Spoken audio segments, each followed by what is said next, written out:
దేవునికి స్తోత్రములు. దేవునికి స్తోత్రములు. మరి జూమ్ ద్వారా, ఫేస్బుక్ ద్వారా, యూట్యూబ్ ద్వారా వీక్షిస్తున్న సహోదరి సహోదరులకు క్రీస్తునామంలో వందనములు. మరి ప్రార్థన చేసుకుందాం.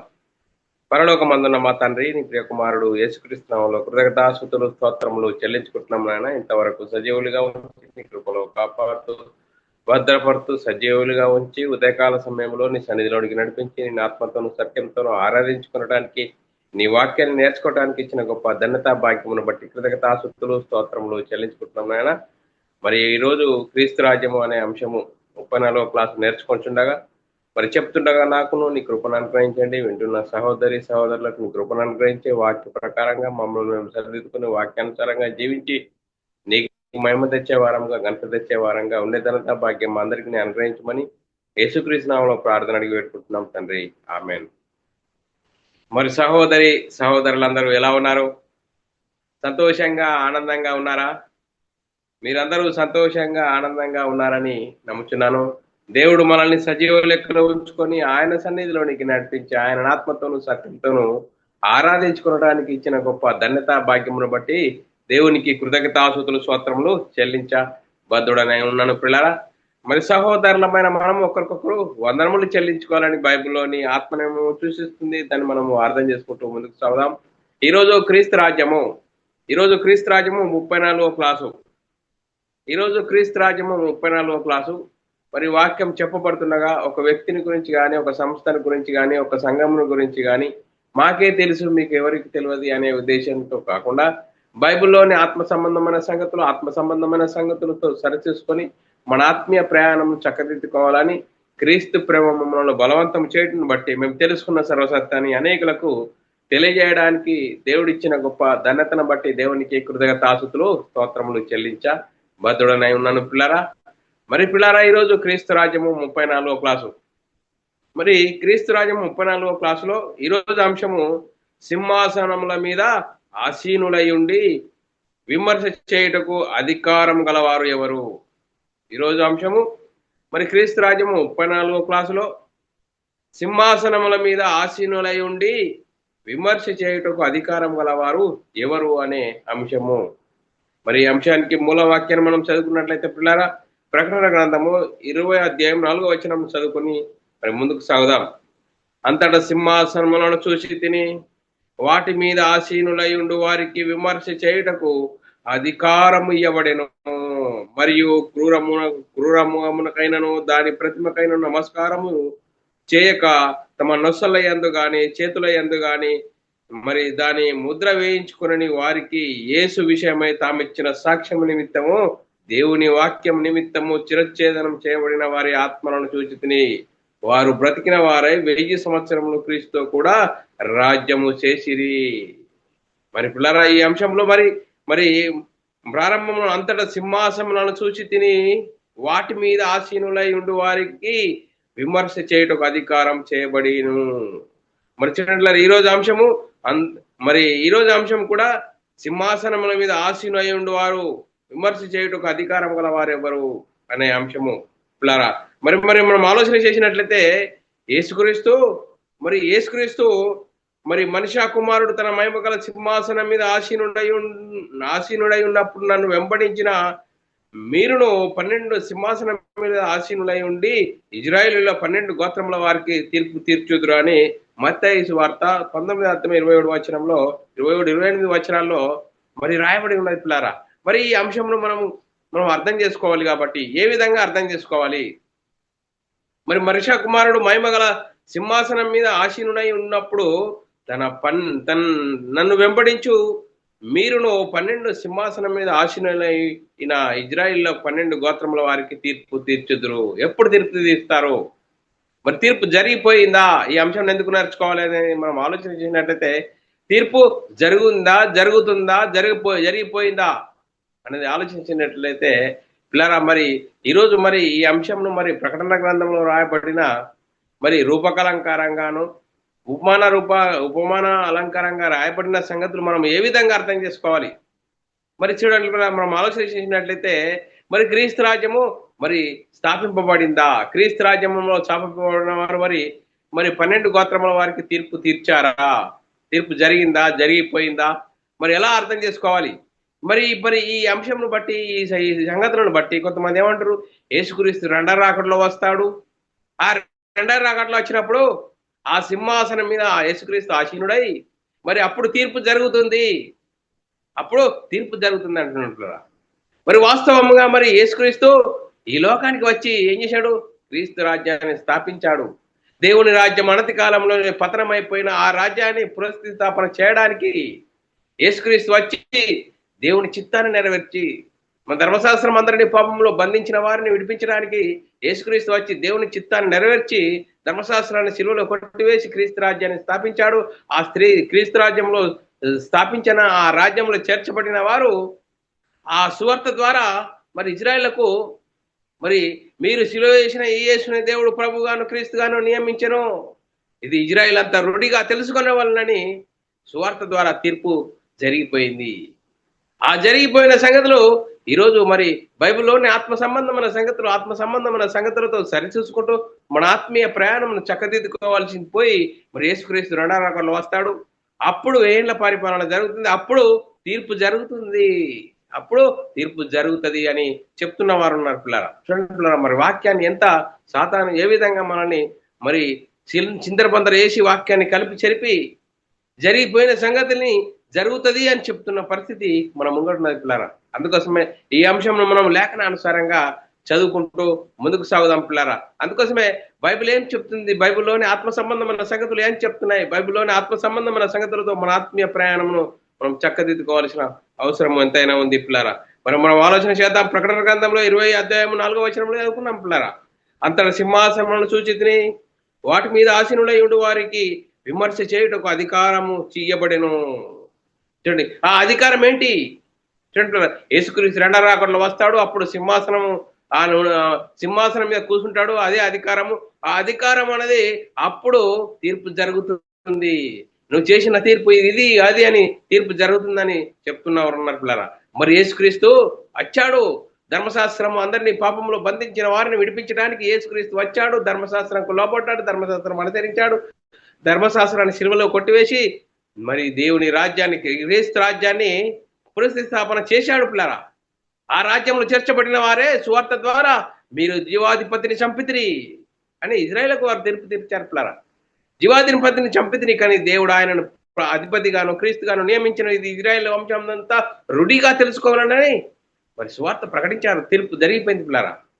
మరి తీర్పు జరిగిపోయిన సంగతి అర్థం చేసుకోలేక, బైబిల్లోని ఆత్మ సంబంధమైన సంగతులు అర్థం చేసుకోలేక మనోనేత్రాలు గుడిదనంలో వేసి సాతాను వాక్యాన్ని కలిపి చెరిపి ఇంకా మరి తీర్పు యేసుక్రీస్తు రెండోసారి వస్తాడు, అప్పుడు తీర్పు జరుగుతుందని చెప్తున్న పరిస్థితి మనం ముంగట్టున్నది పిల్లరా. అందుకోసమే లేఖనానుసారంగా మనం చూసుకోవాలి పిల్లరా. మరి మత్తయి సువార్తలో రాయబడ్డది 19వ అధ్యాయం 27-28 వచనాల్లో ఏమంటున్నారా? పేతురు అంటున్నాడు, మేము మిమ్మల్ని వెంబడిస్తున్నాము, మాకు ప్రయోజనం ఏంటి, మేము వెంబడిస్తున్నాము కనుక మాకేమి దొరుకునని పేతురు అంటున్నట్టు యేసుక్రీస్తు. అప్పుడు ఏమంటుండే యేసుక్రీస్తు 19వ అధ్యాయం 28-29 వచనంలో 28 వచనంలో యేసు వారితో ఇట్లనెను, ఏమంటున్నాడు? ప్రపంచ పునర్జన్మమందు మరి మనిషి కుమారుడు తన మహిమ గల సింహాసనం మీద ఆసీనులై ఉండు వారిని ఉండినప్పుడు నన్ను వెంబడించిన మీరును 12 సింహాసనం మీద ఆసీనులై ఇజ్రాయేళ్లకు 12 గోత్రముల వారికి తీర్పు తీర్చుదురు. చూడండి, మరి ప్రపంచ పునఃస్థాపన ఎప్పుడు జరుగుతుంది? జరిగిందా, జరుగుతుందా, జరిగిపోయిందా అనేది మనం ఆలోచన చేసినట్లయితే పిల్లరా, మరి మనము ఆలోచన చేయాలి ఏ విధంగా మరి యేసుక్రీస్తు రెండో రాకడలో వస్తే అప్పుడు మరి తీర్పు జరుగుతుందని చెప్తున్న వారు పిల్లరా. మరి యేసుక్రీస్తు ఏమంటాడు? మరి యేసుక్రీస్తును పేతురు ఏమంటున్నాడు? మేము వెంబడిస్తున్నాము, మరి మాకేం ప్రయోజనం అంటే అప్పుడు చెప్తున్నాడు, మరి క్రీస్తు రాజ్యం వస్తుంది, ఆ క్రీస్తు రాజ్యంలో చేర్చబడిన మీరు 12 ఇజ్రాయేల్ 12 గోత్రాల వారికి తీర్పు తీరుస్తారు. దేని ద్వారా? సువార్త ద్వారా. మీరు జీవాధిపతిని చంపితిరి కానీ దేవుడు ఆయనను ప్రభుగాను క్రీస్తుగాను నియమించిన ఇది ఇజ్రాయేల్ వంశం అంతా రుడిగా తెలుసుకోవాలని సువార్త ద్వారా తీర్పు జరుగుతుంది, జరిగిపోయింది. చూడండి, మరి ఈ సందర్భము జరిగిందా, జరిగిపోయిందా, జరుగుతుందా, జరిగిపోయిందా అంటే జరిగిన సంగతి మరి అర్థం చేసుకోలేక. చూడండి, మరి పునఃస్థితి స్థాపన ఎప్పుడు జరిగింది? పునఃస్థితి స్థాపన అంటే ముందున్న స్థితి, ముందున్న స్థితి ఏంటి అనేది మనం ఆలోచన చేసినట్లయితే ముందున్న స్థితి ఏంటి చూడండి, ముందున్న స్థితి దేవుడు ఆదామును మట్టి బొమ్మను చేసి మట్టి బొమ్మలోనికి జీవవాయువును ఊదగా నరుడు జీవాత్మను ఆయన ఆదామును ఒంటరిగా ఉండుట దేవుని ఇష్టం కాదు. అందుకోసమే నరుల్లో నుండి ఎముక తీసి నారి చేసి వారి ఇరువురిని ఆశీర్వదించి ఏం చేశాడు, ఏదైనా తోటలు పెట్టాడు. ఏదైనా తోటలో పెట్టి ఏం చేశాడు, దేవుడు రాజుగా ఉన్నాడు, మరి ఆదామవ్వలు ప్రజలుగా ఉన్నారు. దేవుని ఆజ్ఞ ఏంటి, ఈ ఫలము తోటలో ఉన్న అన్ని ఫలములు నిరభ్యంతరంగా తినవచ్చు, కానీ తోటలో మధ్యలో ఉన్న మంచి చెట్లను తెలివిచ్చే ఫలం తినకూడదు, తింటే చేస్తావు అన్నాడు ఆజ్ఞ.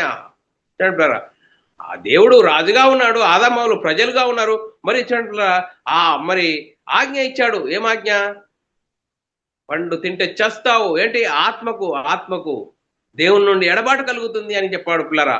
మరి ఆ దేవుని ఆజ్ఞను అనుసరించినంత వరకు దేవుని కుమారులుగా, దేవుని మరి ఇష్టాన్ని నెరవేర్చే వారుగా ఉన్నారు, నిత్య జీవానికి వారసులుగా ఉన్నారు. మరి ఎప్పుడైతే దేవుని మాటను ధిక్కరించారో, ఆజ్ఞాతకమైన పాపం వల్ల వచ్చింది మరణము. ఆ మరణము దేవుని నుండి ఎడబాటు కలిగింది. దేవుని రాజ్యం అనతి కాలంలోనే పతనమైపోయింది. ఆ దేవుని రాజ్యాన్ని పునఃస్థాపన చేయడానికి యేసుక్రీస్తుని ధర్మశాస్త్రం అమల్లో ఉన్న కాలంలో మరి యేసుక్రీస్తు వచ్చాడు, ధర్మశాస్త్రం కులపడ్డాడు, ధర్మశాస్త్రం అనుసరించాడు, ధర్మశాస్త్రాన్ని శిలువలో కొట్టివేసి క్రీస్తు రాజ్యాన్ని స్థాపించాడు. ఆ క్రీస్తు రాజ్యంలో చేర్చబడిన వారు ఎవరే, వారే 12 మంది పరిశుద్ధాత్మ ద్వారా పొందుకొని ఆ 12 మంది మరి సువార్తను ప్రకటించారు. ఆ సువార్త ద్వారా తీర్పు జరిగిపోయింది. చూడండి పిల్లరా, మరి మనం ఆ సంగతులు చదువుకుందాం పిల్లరా. మరి మన ఆలోచన చేసినట్లయితే ఆదామవ్వలు మరి దేవుని రాజ్యంలో ప్రజలుగా ఉన్నారు, దేవుడు రాజుగా ఉన్నాడు. ఆజ్ఞ ఏంటి, పండు తినవద్దు, తోట మధ్యలో ఉన్న మంచి చెడ్డలు తెలివినిచ్చే ఫలం తినకూడదు. ఆజ్ఞను అనుసరించినంత వరకు దేవుని కుమారులుగా, దేవుని ఇంటివారుగా, దేవునితో ఎల్లప్పుడూ సావాసం కలిగి ఉన్నారు. పిల్లలు ఎప్పుడైతే సాతాను ప్రవేశించి ఇది నిజమా, ఇది పండు తినకూడదని ఆ పండును మరి తినిపించే విధంగా సాతాను ప్రేరేపించి అవ్వ తిని ఆదాముకి ఇచ్చింది. ఆదాము మరి తిని వీరిరువురు దేవుని ఆజ్ఞను అతిక్రమించారు. అతిక్రమమైన పాపంలో వచ్చింది మరణము.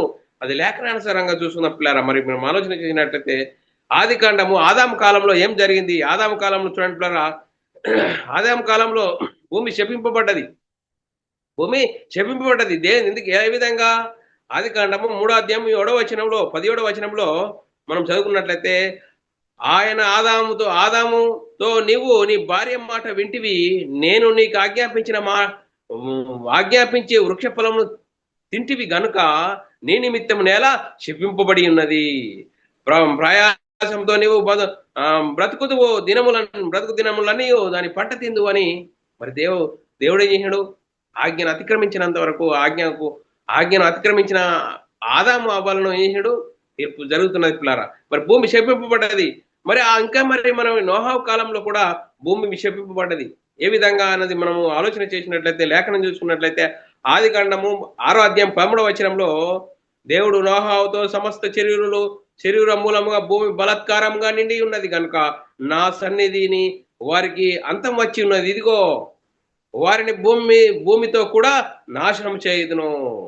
ఇంకా మరి మనం ఆలోచన చేయాలంటే ఇప్పుడున్న భూమి ఆకాశం ఏ విధంగా మరి అగ్ని చేత మరి అగ్ని కోసము సిద్ధపడి ఉన్నదో అన్నది లేఖనం చదువుకున్నట్లయితే 2 పేతురు రాసిన పత్రిక 3వ అధ్యాయం 7వ వచనంలో, అయితే ఇప్పుడున్న ఆకాశము భూమి భక్తిహీనుల తీర్పును నాశనమును జరుగు దినం వరకు అగ్ని కొరకు నిలువ చేయబడి అదే వాక్యం వలన భద్రం చేయబడి ఉన్నది. చూడండి, మనం ఆలోచన చేసినట్లయితే మరి ఆది కాండంలో మరి దేవుడు ఆదామవ్వలకు ఆజ్ఞను ఏ విధంగా అనుసరించలేరు, ఏ విధంగా జరిగింది అనేది లేఖనం చూసుకున్నట్లయితే ఆది కాండము 2వ అధ్యాయము మరి 16, 17 వచనాల్లో చాలా చక్కగా రాయబడ్డది. మరియు దేవుడైన యెహోవా ఈ తోటలోనున్న ప్రతి వృక్ష ఫలమును నిరభ్యంతరంగా తినవచ్చును, అయితే మంచి చెడ్డలను తెలివినిచ్చే ఫలమును తినకూడదు, తింటే నిశ్చయముగా చచ్చెదవని మరి దేవుడైన యెహోవా మరి దేవుడు ఆదాముకు ఆజ్ఞ ఇచ్చాడు. మరి ఆజ్ఞను అనుసరించినంత వరకు దేవుని కుమారులుగా ఉన్నారు, దేవుని ఇంటివారుగా ఉన్నారు. ఎప్పుడైతే దేవుని ఆజ్ఞను అతిక్రమించారో మరి చూడండి, దేవుని ఆజ్ఞను అతిక్రమించి దేవునికి దూరం అయిపోయారు. హోషేయ గ్రంథంలో 6వ అధ్యాయం 7వ వచనంలో, ఆదాము నిబంధన మీరినట్లు మీరు నా ఎడల విశ్వాసఘాతకులై నా నిబంధన మీరి ఉన్నారు. చూడండి బ్రదర్, ఆదాము ఏం చేశాడు? దేవుని ఆజ్ఞను మీరాడట.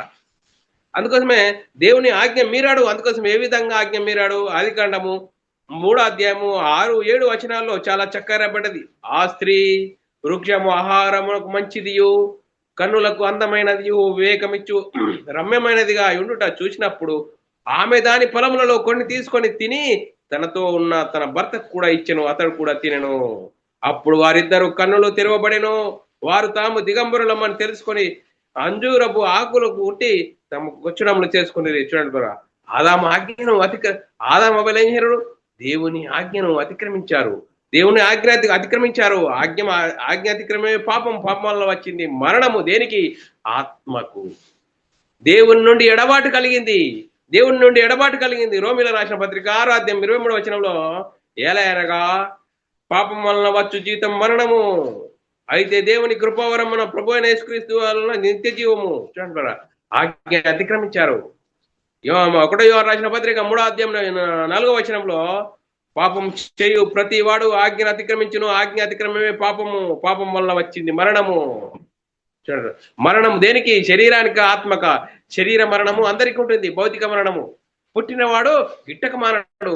మరి ఆత్మ మరణము ఇక్కడ బైబిల్ చెప్తుంది. ఆత్మ మరణం దేవుని నుండి ఎడబాటు అయిపోయారు ఆదామవ్వలు. చూడండి, దేవుని రాజ్యము అనతి కాలంలోనే పతనమైపోయింది.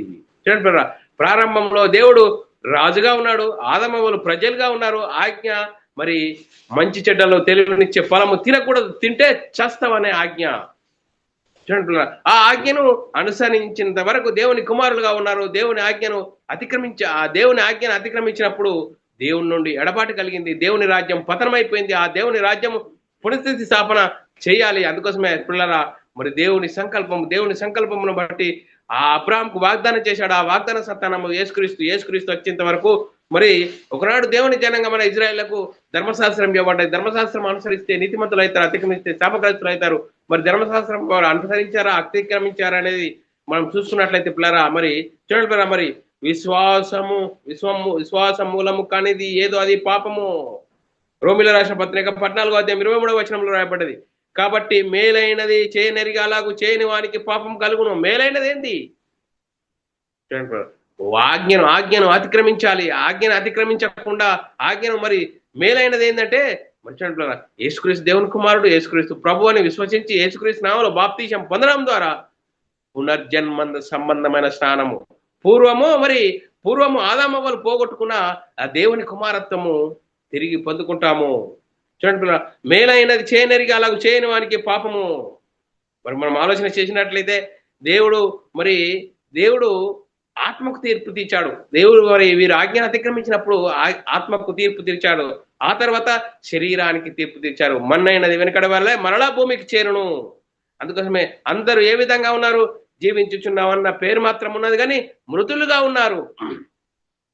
ఆదాము ఏ విధంగా అయితే మృతుడుగా ఉన్నాడో, దేవునికి దూరం అయిపోయి ఉన్నారో, అందరూ మరి ధర్మశాస్త్రం అమల్లో ఉన్న కాలంలో ఏ ఒక్కరు దేవుడు అనుగ్రహించి నీతిమంతులు లేక అందరూ జీవించుచున్నామన్న పేరు మాత్రం ఉన్నది కానీ మృతులుగా ఉన్నారు. ప్రకటన గ్రంథంలో 3వ అధ్యాయం 1వ వచనంలో రాయబడ్డది, జీవించుచున్నామన్న పేరు మాత్రం ఉన్నది కానీ నువ్వు మృతులవే. చూడండి, మరి అపరాధముల చేత పాపముల చేత చచ్చిన వారై ఉన్నారు.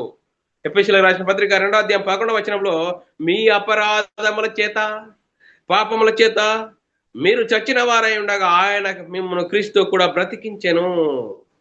ఎఫెసీయులకు రాసిన పత్రిక 2వ అధ్యాయము 4-5 వచనాల్లో అయితే దేవుడు కరుణా సంపన్నుడై మనము మన అపరాధముల చేత చచ్చిన వారమై ఉన్నప్పుడు సైతము మన ఎడల చూపిన తన మహాప్రేమను బట్టి మనను క్రీస్తు కూడా బ్రతికించెను. కృపచేత మీరు రక్షింపబడి ఉన్నారు. మరి ఆలోచించినట్లయితే ఆదామవ్వలు దేవుని ఆజ్ఞను అతిక్రమించినప్పుడు మరి వారు దేవుని నుండి దూరం అయిపోయారు. ప్రజలందరూ కూడా ఏం చేశారు? ఒకనాడు దేవుని జనాంగమైన ఇజ్రాయేళ్లకు ధర్మశాస్త్రం ఇవ్వబడ్డాయి. ధర్మశాస్త్రం అనుసరిస్తే నీతిమంతులు అవుతారు, అతిక్రమిస్తే శాపగ్రస్తులు అవుతారు. ధర్మశాస్త్రం ఏం చేసింది? అందరినీ పాపంలో బంధించింది. అందుకోసమే ఏ భేదము లేదు, అందరూ దేవుడు అనుగ్రహించి మహిమను పొందలేక పాపం చేసినందున అని బైబిల్ గ్రంథంలో రాయబడ్డ పిల్లరా ఆజ్ఞను అతిక్రమించి ఉన్నారు. అందుకోసమే జీవించుచున్నావన్న పేరు మాత్రం ఉన్నది కానీ మృతులుగా ఉన్నారు. మరి ధర్మశాస్త్రం అప్పుడు ఏ విధంగా ఉన్నది? పాపమునకున్న బలము ధర్మశాస్త్రంలో ఉన్నది. 1 కొరింథీయులకు రాసిన పత్రిక 15వ అధ్యాయం 31 మరి 31 55 56 వచనాల్లో చాలా చక్కగా రాయబడ్డది. మరి 55 56 వచనాల్లో 1 కొరింథీయులకు రాసిన పత్రిక ధర్మశాస్త్రము ఏ విధంగా బలమైనది అని. మరి ఓ మరణమా నీ విజయం ఎక్కడా? ఓ మరణమా నీ ముల్లెక్కడా? మరణములు పాపమునకున్న బలము ధర్మశాస్త్రమే. ధర్మశాస్త్రం ఏం చేసింది? ధర్మశాస్త్రము దేవుడు కలిగిన జనులు ధర్మశాస్త్రము అనుసరిస్తే నీతిమంతులైతారు, అతిక్రమించే శాపగ్రస్తులు అవుతారు. మరి దేవుడు లేని అన్ని జనులు కూడా స్వభావ సిద్ధంగా ఆజ్ఞలను అతిక్రమించి మరి దాని స్వభావమును అనుసరిస్తే జీవిస్తే వారు నీతిమంతులైతారు, అతిక్రమించే శాపగ్రస్తులు అవుతారు. వీరిరువురు ఏం చేశారు? ధర్మశాస్త్రము అనుసరించలేక పాపంలో ఉన్నారు. ధర్మశాస్త్రం అందరినీ పాపంలో బంధించింది. బంధించిన వారిని విడిపించడానికి మరి యేసుక్రీస్తు దేవుడు తన సొంత కుమారుని పాప శరీరాకారంతో ఈ లోకానికి పంపి కాలం పరిపూర్ణమైనప్పుడు దేవుడు తన సొంత కుమారుని పాప శరీరాకారంతో ఈ లోకానికి వచ్చి ధర్మశాస్త్రంకు లోపడ్డాడు. యేసుక్రీస్తు ధర్మశాస్త్రం అనుసరించాడు, ధర్మశాస్త్రాన్ని సిలువలో కొట్టివేశాడు. అందుకోసమే ప్రపంచము ముందున్న స్థితిలో ఆయన మరి ముందున్న స్థితి రావాలంటే దేవుని రాజ్యాన్ని పునఃస్థాపన చేయడానికి యేసుక్రీస్తు ధర్మశాస్త్రం అమల్లో ఉన్న కాలంలో వచ్చాడు. ధర్మశాస్త్రంకు లోబడ్డాడు, ధర్మశాస్త్రం అనుసరించాడు, ధర్మశాస్త్రాన్ని శిలువలో కొట్టివేసి మరి ఆయన కూడా మనలాగే రక్తమాంసములు గలవాడై మరి రక్తమాంసంలో పాలివాడాయని లేఖనాల్లో రాయబడ్డది. పిల్లరా, ఎబ్రీయులకు రాసిన పత్రిక 2వ అధ్యాయం 14వ వచనంలో కాబట్టి ఆ పిల్లలు రక్తమాంసాలు గలవారైనందున ఆ ప్రకారమే మరణము యొక్క బలము గలవారిని అనగా అపవాదిని మరణము ద్వారా నశింపజేయుటకు జీవితకాలం అంతా మరణ భయం చేత దాసత్వమునకు లోబడిన వారిని విడిపించుటకు ఆయన కూడా రక్తమాంసంలో పాలివాడాయను. రక్తమాంసంలో పాలివాడు ఎందుకయ్యాడు? లేఖనమును అందరినీ పాపంలో బంధించింది. ధర్మశాస్త్రం అమల్లో ఉన్న కాలంలో మరి ధర్మశాస్త్రం ఏం చేసింది? అందరినీ బంధించింది. ధర్మశాస్త్రం అనుసరిస్తే నీతిమంతులు అవుతారు, అతిక్రమిస్తే శాపగ్రస్తులు అవుతారు. గలతీయులకు రాసిన పత్రికలో రాయబడ్డది 3వ అధ్యాయము 22-23 వచనంలో యేసుక్రీస్తునందలి విశ్వాసం మూలంగా కలిగిన వాగ్దానము విశ్వసించు వారికి అనుగ్రహించినట్లు లేఖనము అందరినీ పాపంలో బంధించింది. లేఖనం ఏం చేసింది? అందరినీ పాపంలో బంధించింది. లేఖనము చూడండి, ధర్మశాస్త్రం ఏం చేస్తుంది? ధర్మశాస్త్రము ఆజ్ఞను అతిక్రమిస్తే శాపగ్రస్తులు అవుతారు, అతిక్రమించకూడదు అని మరి ధర్మశాస్త్రము అందరినీ ఏం చేస్తుంది? ఇది పాపము, ఇది పాపం కాదు అని నిర్ధారిస్తుంది, కానీ పాపాన్ని తీసివేయలేదు. పాపం తీసివేయలేని స్వభావం ధర్మశాస్త్రంలో ఉంది. అందుకోసమే విశ్వాసం వెల్లడి కాక మునుపు చూడండి, మరి విశ్వాసం వెల్లడి కాక మునుపు ఇక ముందుకు బయలుపరచబడబు విశ్వాసం అవలంబించవలసిన వారముగా చెరలో ఉంచబడినట్టు మనము ధర్మశాస్త్రమునకు లోనైన వారమైతే మరి ధర్మశాస్త్రమునకు లోనైన వారమైన అందరము చూడండి. ధర్మశాస్త్రం అందరినీ పాపంలో బంధించిన వారిని విడిపించడానికి యేసుక్రీస్తు ధర్మశాస్త్రం అమల్లో ఉన్న కాలంలో వచ్చాడు. మరి పాప శరీరాకారంతో యేసుక్రీస్తు దేవుడు తన సొంత కుమారుని పంపించాడు. ధర్మశాస్త్రంకు లోపడ్డాడు, ధర్మశాస్త్రం అనుసరించాడు, ధర్మశాస్త్రాన్ని శిలువలో కొట్టివేశాడు. ఎఫెసీయులకు రాసిన పత్రిక 2వ అధ్యాయం 14-15 వచనంలో ఆయన మన సమాధానమై ఉండి మీకును మాకును ఉండిన ద్వేషమును అనగా విధి రూపకమైన ఆజ్ఞలు గల ధర్మశాస్త్రమును తన శరీరం అందు కొట్టివేయట చేత మధ్య గోడను పడగొట్టి మన ఉభయులను ఏకం చేసెను. మరియు అపరాధం వలన శరీరమందు సున్నతి శరీరమందు సున్నతి పొందక ఉండుట వలన మీరు మృతులై ఉండగా మరి మధ్య గోడను పడగొట్టడానికి యేసుక్రీస్తు ఈ లోకానికి వచ్చాడు. ధర్మశాస్త్రం లోబడ్డాడు, ధర్మశాస్త్రం అనుసరించాడు, ధర్మశాస్త్రాన్ని శిలువలో కొట్టివేశాడు. కొలసీలకు రాసిన పత్రికలో రాయబడ్డది 2వ అధ్యాయం 14వ వచనం. దేవుడు రాత రూపకమైన ఆజ్ఞల వలన మన మీద రుణముగాను మనకు విరోధముగా నుండిన పత్రమును మేకులతో సిలువకు కొట్టి దాని మీద చేరు అతను తుడిచివేసి మనకు అడ్డము లేకుండా దానిని ఎత్తివేసి మన అపరాధములన్నింటినీ క్షమించెను. చూడండి, యేసుక్రీస్తు ధర్మశాస్త్రము మనల్ని అందరినీ పాపంలో బంధించిన వారిని విడిపించడానికి యేసుక్రీస్తు ధర్మశాస్త్రంకు లోబడ్డాడు, ధర్మశాస్త్రం అనుసరించాడు, ధర్మశాస్త్రాన్ని శిలువలో కొట్టివేశాడు. అందుకోసమే ధర్మశాస్త్రము దేనికి సంపూర్ణ సిద్ధి కలగజేయదు. చూడు, ధర్మశాస్త్రం ఏం చేస్తుంది? ధర్మశాస్త్రము మరి సంపూర్ణ సిద్ధి కలగజేయదట. ఎబ్రిల్ రాసిన పత్రిక 7వ అధ్యాయం 18, 19 వచనాల్లో రాయబడ్డది. ఆ ధర్మశాస్త్రము దేనికి సంపూర్ణ సిద్ధి కలుగజేయలేదు గనుక ముందియబడిన ఆజ్ఞ బలహీనమైనందున, నిష్ప్రయోజనమైనందున అది నివారణ చేయబడి ఉన్నది. అంతకంటే శ్రేష్టమైన నిరీక్షణ దాని వెంట ప్రవేశపెట్టబడెను. దీని ద్వారానే దేవుని యొద్దకు మనము చేరగలిగి ఉన్నాము. మరి ధర్మశాస్త్రం అందరినీ పాపంలో బంధించింది. ధర్మశాస్త్రం ఏం చేస్తుంది? సంపూర్ణ సిద్ధి కలగజేయలేదు.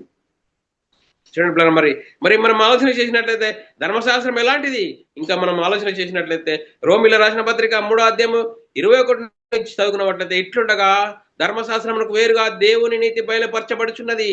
దానికి ధర్మశాస్త్రమును ప్రవక్తలు సాక్ష్యమిచ్చుచున్నారు.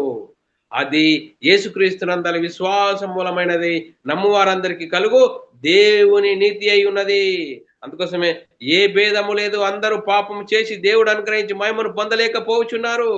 కాబట్టి నమ్మువారు ఆయన కృప చేతనే క్రీస్తు యేసునందలి విమోచనము ద్వారా ఉచితముగా నీతిమంతులవుబడుచున్నారు. అందుకోసమే పూర్వము చేయబడిన పాపములను దేవుడు తన ఉరిమి వలన ఉపేక్షించెను. ఆయన తన నీతిని కనపరచవలనని యేసుక్రీస్తు రక్తమందలి విశ్వాసము ద్వారా ఆయనను కరుణాధారంగా బయలుపరచెను. దేవుడు అప్పటి కాలమందు తన నీతిని కనపరచు నిమిత్తము తాను నీతిమంతులను యేసునందు విశ్వాసం గల వాణిని నీతిమంతుడుగా తీర్చబడుటకు ఆయన అలాగో చేసెను. కాబట్టి అతిశయ కారణం ఎక్కడా? అది కొట్టివేయబడెను. ఎట్టి న్యాయమును బట్టి కొట్టివేయబడెను. క్రియా న్యాయమును బట్టియా? కాదు, విశ్వాసం న్యాయమును బట్టే. అందుకోసమే ధర్మశాస్త్రం ఏం చేసింది? ధర్మశాస్త్రం అందరినీ పాపంలో బంధించిన వారిని విడిపించడానికి యేసుక్రీస్తు ధర్మశాస్త్రం అమల్లో ఉన్న కాలంలో వచ్చాడు. ధర్మశాస్త్రాన్ని శిలువలో కొట్టివేశాడు. పిల్లరా, మరి మనం ఆలోచన చేసినట్లయితే ధర్మశాస్త్రం విషయమై నేను చచ్చిన వాడనై ఉంటుంది అంటున్న అపొస్తలుడైన పౌలు అంటున్నాడు. పిల్లరా, గలాతీయుల రాసిన పత్రిక 2వ అధ్యాయం 19, 20 వచనాల్లో నేను దేని విషయమై జీవించు నిమిత్తము, నేను దేవుని విషయమై జీవించిన నిమిత్తము ధర్మశాస్త్రము విషయమై చచ్చిన వాడనైతిని. అందుకోసమే నేను క్రీస్తు కూడా సిలువ వేయబడి ఉన్నాను. ఇకను జీవించువాడను నేను కాను, క్రీస్తే నా యందు జీవించుచున్నాడు. నేనిప్పుడు జీవించుచున్న జీవితము నన్ను ప్రేమించి నా కొరకు తను తాను అప్పగించుకున్న దేవుని కుమారుని అందరి విశ్వాసం వలన జీవించుచున్నాను. అందుకోసమే పిల్లరా, యేసుక్రీస్తు వచ్చేసినట్టు ధర్మశాస్త్రాన్ని శిలువలో కొట్టివేసి చూడండి, దేవుని రాజ్యాన్ని పునఃస్థాపన చేశాడు. క్రీస్తు రాజ్యాన్ని స్థాపించాడు. అందుకోసమే క్రీస్తు నందు సజీవులుగా మిమ్మును మీరే ఎంచుకోండి. దేవుని మీరు క్రీస్తునందు సజీవులుగా ఎంచుకోండి. ఎప్పుడు ఎంచుకుంటాము? మనం ఆలోచన చేసినట్లయితే యేసుక్రీస్తు ఈ లోకంలో మరి మొదటి పునరుద్ధానమును తీసుకుని వచ్చాడు. ఆ మొదటి పునరుద్ధానం ఏంటంటే సువార్తను విని హృదయంలో పశ్చాత్తాపం కలిగి మారు మనసు పొంది పాపక్షమాపణ ప్రతివాడు యేసుక్రీస్తు నామములో బాప్తిసం పొందడం ద్వారా పునఃస్థితి సంబంధమైన స్నానము, ముందున్న స్థితిని తిరిగి పొందుకుంటాము. ముందున్న స్థితి ఏది? ఆదాము వాళ్ళు దేవుని కుమారులుగా దేవుని ఇంటివారుగా ఉన్న ఆ స్థితిని తిరిగి పొందుకుంటాము. అందుకోసమే పిల్లారా, మరి మనం ఆలోచన చేసినట్లయితే మీరు క్రీస్తునందు సజీవులుగా మిమ్మును మీరే ఎంచుకోండి. రోమిల రాసిన పత్రిక 6వ అధ్యాయం 11వ వచనంలో అటువలే మీరు పాపము విషయమై మృతులుగాను దేవుని విషయమై క్రీస్తు యేసునందు సజీవులుగాను మిమ్మును మీరే ఎంచుకోండి. అందుకోసమే యేసుక్రీస్తు ఈ లోకానికి వచ్చి ఏం చేసాడు? మొదటి పునరుద్ధానం అనేది ప్రవేశపెట్టాడు. ఆ మొదటి పునరుద్ధానమే బాప్తిజము. ప్రకటన గ్రంథంలో రాయబడ్డది 20వ అధ్యాయం 6వ వచనంలో, ఈ మొదటి పునరుద్ధానంలో పాలుగలవారు ధన్యులు, పరిశుద్ధులనై ఉందురు. ఇట్టి వారి మీద రెండవ మరణము అధికారం లేదు. రెండవ మరణానికి అధికారం లేదు. వీరు దేవునికి క్రీస్తునకును యాజకులతో కూడా 1000 సంవత్సరములు రాజ్యము చేయుదురు. చూడండి, క్రీస్తు రాజ్యంలో చేర్చబడిన వారని. క్రీస్తు రాజ్యంలో చేర్చబడిన వారు మొదటి పునరుద్ధానములో మరి పాలిభాగల వారు ధన్యులు. మరి మొదటి పునరుద్ధానంలో పొందిన వాటిలో ప్రథముడెవరు? యేసుక్రీస్తు. అందుకోసమే బాప్తీసం ద్వారా పునఃస్థితి సంబంధమైన స్నానము, ముందున్న స్థితి పొందుకుంటాము, పూర్వ వైభవము. అందుకోసమే మనుష్య కుమారుడు సింహాసనం మీద ఆసీనులై ఉండే వారికి విమర్శ చేయు మరి విమర్శ చేయను. మరి 12 గోత్రాల వారికి మరి తీర్పు తీరుస్తారు అనేది ఇది పిల్లల. మరి యేసుక్రీస్తు దేవుని కుమారుడు యేసుక్రీస్తు ప్రభు అని విశ్వసించి యేసుక్రీస్తు నామములో బాప్తీసం పొందడం ద్వారా ప్రపంచ పునర్జన్మ సంబంధమైన స్నానము బాప్తీసము. ఈ బాప్తీసం అనేది సరి అయినది కాకపోతే మనం బైబిల్లోని ఆత్మ సంబంధమైన సంగతులు అర్థం కావు. ఆ సింహాసనములు ఏంటంటే ఈ లోకంలో కూర్చి ఈ అధికారం అనేది మరి అనే ఆలోచన కలుగుతుంది, ఆలోచించే అవకాశం ఉంటుంది పిల్లరా. అందుకోసమే అధికారం అంటే ఏంది పిల్లరా?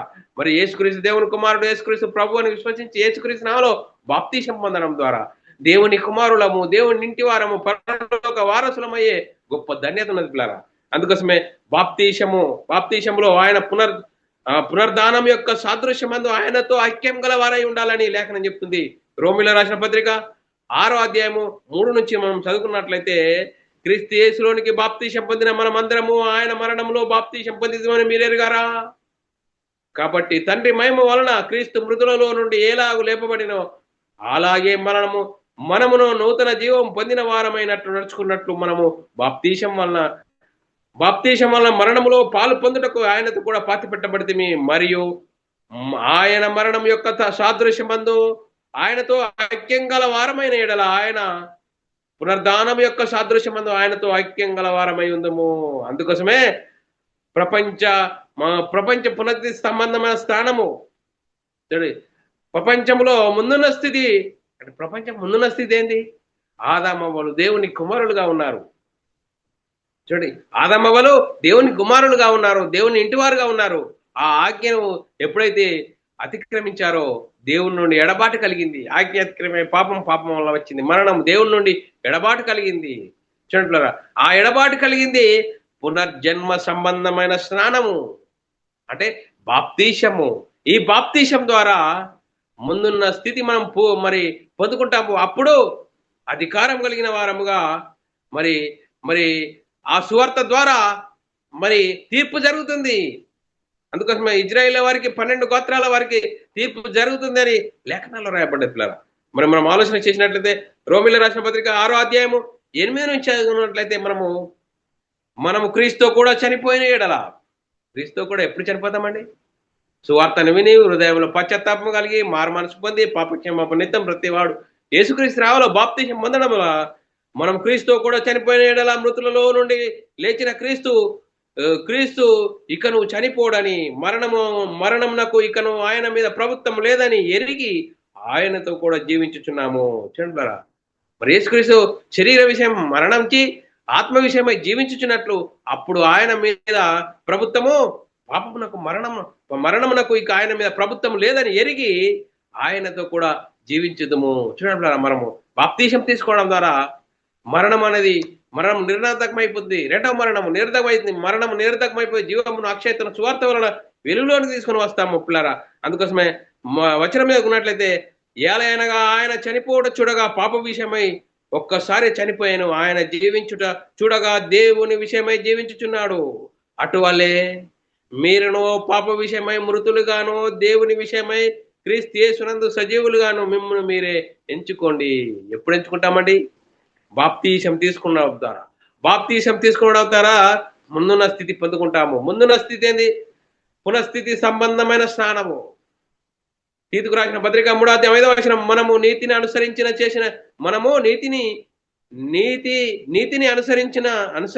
చేసిన క్రియలను మూలం కాక తన కనికరం చొప్పున పునర్జన్మ సంబంధమైన స్నానము ద్వారా పరిశుద్ధాత్మ మనకు నూతన స్వభావము కలగజేయుట ద్వారా మనలను రక్షించెను.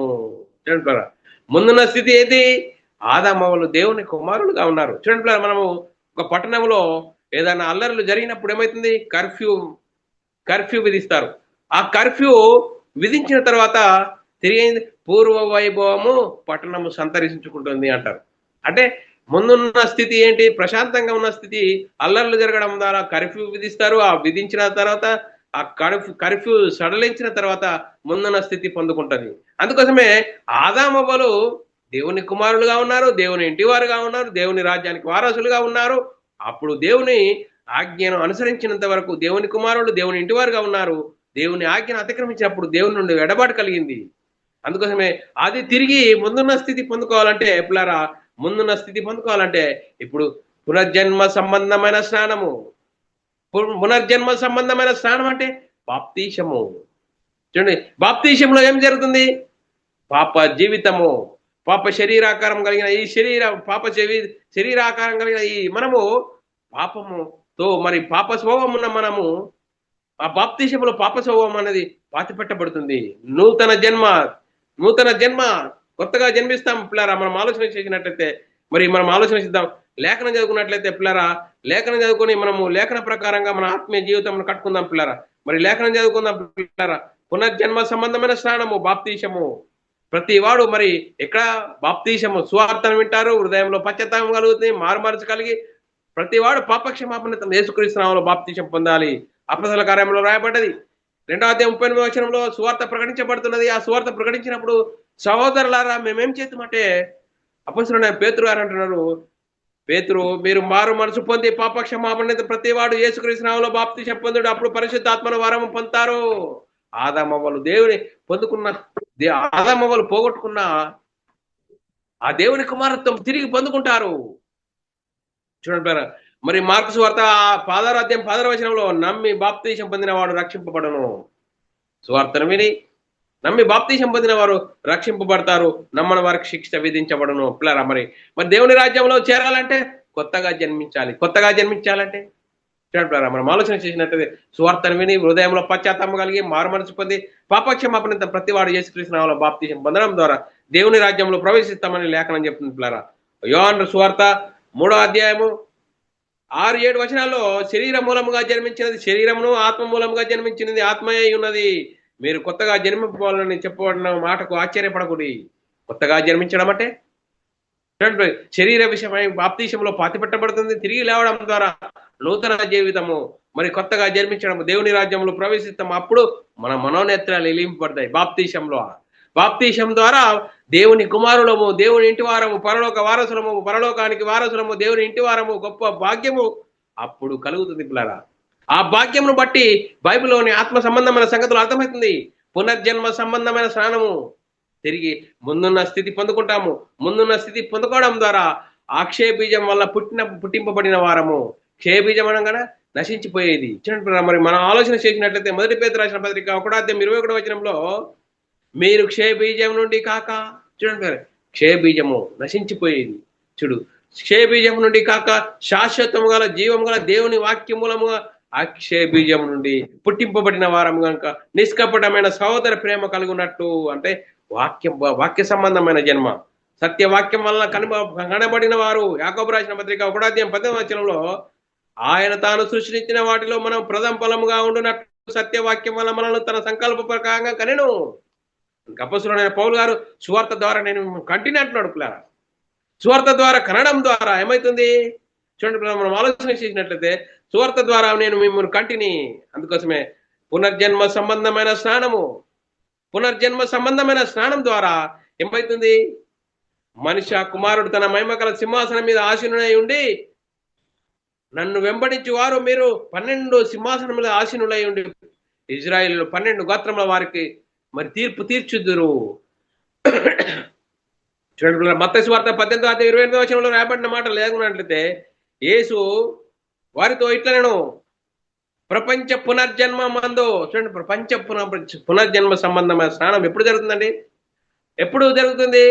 యేసుక్రీస్తు ఈ లోకానికి వచ్చి ధర్మశాస్త్రం అమలు ఉన్న కాలంలో వచ్చాడు, ధర్మశాస్త్రం అనుసరించాడు, ధర్మశాస్త్రాన్ని సిలువలో కొట్టివేసి క్రీస్తు రాజ్యాన్ని స్థాపించాడు పిల్లరా. ఆ క్రీస్తు రాజ్యంలో చేర్చబడిన వారే మరి యేసుక్రీస్తు దేవుని కుమారుడు యేసుక్రీస్తు ప్రభు అని విశ్వసించి సువార్త విని హృదయంలో పశ్చాత్తాపం కలిగి మారుమనసు పొంది పాపక్షమాపణ ప్రతివాడు యేసుక్రీస్తు నామములో బాప్తిసం పొందడం ద్వారా ముందున్న స్థితి ఆదాము దేవుని కుమారులు అనే ఆ పూర్వ వైభవమును తిరిగి పొందుకుంటారు. అందుకోసమే ప్రపంచ పునర్జన్మ సంబంధమైన స్నానము.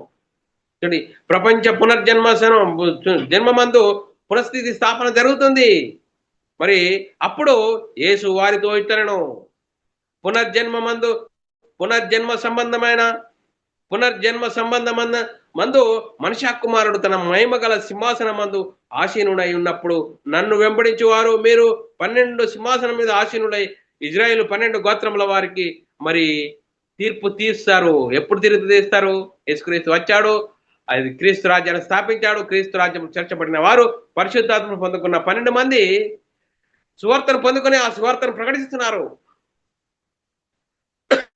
చూడండి, ప్రకటన గ్రంథంలో రాయబడి 3:21 నేను జయించి నా తండ్రితో కూడా ఆయన సింహాసనం ముందు కూర్చుని ఉన్న ప్రకారము జయించిన వాణిని నాతో కూడా నా సింహాసనం ముందు కూర్చుండబెట్టెదను. సింహాసనం అనగా అధికారానికి సూచన. సింహాసనం అనగా అధికారానికి సూచన. చూడండి, మరి అధికారానికి సూచన. మరి ఇప్పుడు ఆ మాటను ఏమంటారు? యేసుక్రీస్తు రెండవ రాకడలో వస్తాడు. యేసుక్రీస్తు అప్పుడు సింహాసనం మీద కూర్చుంటాడు. అప్పుడు తీర్పు జరుగుతుంది, 1000 ఏళ్ల పరిపాలన జరుగుతుందని చెప్తున్నాం అన్నట్లుగా. మరి వాస్తవంగా మనం ఆలోచన చేసినట్లయితే యేసుక్రీస్తు వచ్చాడు, ధర్మశాస్త్రం అమల్లో ఉన్న కాలంలో వచ్చాడు, ధర్మశాస్త్రం అనుసరించాడు, ధర్మశాస్త్రాన్ని సిలువలో కొట్టివేసి పునర్జన్మ సంబంధమైన స్నానము మరి జరిగిపోయింది. ఇజ్రాయేళ్లకు మరి తీర్పు జరిగిందంటే జరిగిపోతేనే కదా ఈరోజు నువ్వు క్రీస్తునందు విశ్వాసం అంటే క్రైస్తవుడుగా ఉన్నావు. అది బైబిల్లోని ఆత్మ సంబంధమైన సంగతులు అర్థం చేసుకోవాలి. అందుకోసమే దేవుని మూలముగా పుట్టిన వారందరూ మరి ఎలా ఉంటారట?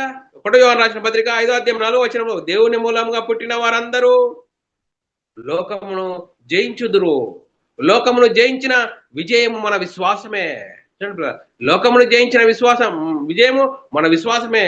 అందుకోసమే 1 యోహాను రాసిన పత్రిక 5:1 రాయబడ్డది, యేసే క్రీస్తు ఉన్నాడని నమ్ము ప్రతి వాడు దేవుని మూలంగా పుట్టి ఉన్నాడు. పుట్టించిన వారిని ప్రేమించు ప్రతి వాడును ఆయన మూలంగా పుట్టిన వారిని ప్రేమించును. చూడండి, మరి మనం ఆలోచన చేసినట్లయితే అపొస్తలులు అవుటకు మరి పేతురుకు సామర్థ్యం కలగజేసిన దేవుడు మరి అపొస్తలుడైన పౌలు గారికి కూడా మరి సామర్థ్యం కలగజేశాడట. మరి అపొస్తలులు ఎప్పుడు మరి తీర్పు తీర్చారు? పరిశుద్ధాత్మను పొందుకున్న తర్వాత ఆ పరిశుద్ధాత్మను పొందుకున్న ఆ 12 మంది యేసుక్రీస్తు మరణ సమాధి పునరుద్ధానం గురించి సువార్తను ప్రకటిస్తున్నారు. ఆ సువార్తను ప్రకటించడమే తీర్పు. చూడండి, మనం ఆలోచన చేసినట్లే గలతీయులకు రాసిన పత్రిక 2వ అధ్యాయం 8వ అనగా సున్నతి పొందిన వారికి అపొస్తలులకు పేతురునకు సామర్థ్యం కలుగజేసిన వాడే అన్య జనులకు అపొస్తలుడవుటకు నాకును సామర్థ్యం కలుగజేసినని వారు గ్రహించినప్పుడు. చూడండి, అపొస్తలుడైన పౌలు గారు అన్య జనులకు సువార్త ప్రకటించడానికి, మరి అపొస్తలుడైన పేతురు గారు మరి ఒకనాడు దేవుని జనంగా మన ఇజ్రాయేళ్లకు సువార్త ప్రకటించడానికి, ఆ సువార్త ప్రకటించడమే తీర్పు. 12 గోత్రాల వారికి సింహాసనం, మరి 12 గోత్రాల వారికి తీర్పు జరిగింది.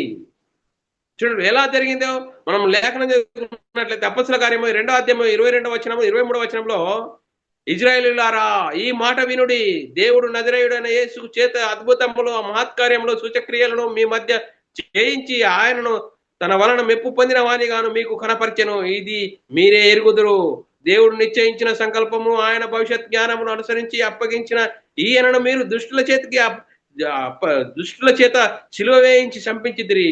మీరు సిలువ వేసిన ఈ యేసునే దేవుడు ప్రభుగాను క్రీస్తుగాను నియమించెను. ఇది ఇశ్రాయేలు వంశమంతయు రుడిగా తెలుసుకునేవలను. తీర్పు జరిగిపోతుంది. 12 గోత్రాల వారికి తీర్పు జరిగిపోతుంది సువార్త ద్వారా. అపొస్తలుల కార్యం 2వ అధ్యాయం 37 వారు ఈ మాటలు విని సువార్త ప్రకటించబడుతుంది. మీరేం చేశారు? మీరు తప్పు చేశారు, అది తప్పు ఇది ఒప్పు అని వాళ్ళు సువార్త ప్రకటిస్తున్నారు. తీర్పు జరుగుతున్నది 12 గోత్రాల వారికి. చూడండి, పేతురు గారు వారు ఈ మాటలు విని సువార్తను విని హృదయంలో నొచ్చుకున్నారట. ఇంత తప్పు చేశామని. కానీ సహోదరులారా మేమేమి చేతుము? పేతురుడు కడమ అపొస్తలులను అడగగా పేతురు ఏం చేస్తున్నారు?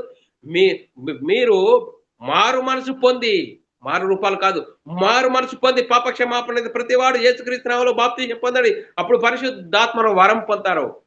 ఆదామవ్వలు దేవుని కుమారత్వం పోగొట్టుకున్నది, తిరిగి యేసుక్రీస్తు నామములో బాప్తిసం పొందడం ద్వారా మీరు దేవునితో దేవుని కుమారులు, దేవుని ఇంటివారు, పరలోకానికి వారసులు, పరలోక రాజ్యానికి వారసులు అవుతారు అని తీర్పు జరుగుతున్నట్లా. ఆ తీర్పు జరుగుతున్నది. అందుకోసమే మీరు సిలువకు అప్పగించారు యేసుక్రీస్తును, కానీ దేవుడు ఆయనను తిరిగి లేపాడు. అపొస్తలుల కార్యం 3వ అధ్యాయం 12-13 పేతురు దీనిని చూసి ప్రజలతో ఇట్లను, ఇజ్రాయేలీయులారా, మీరు వీని విషయము ఎందుకు ఆశ్చర్యపడుచున్నారు?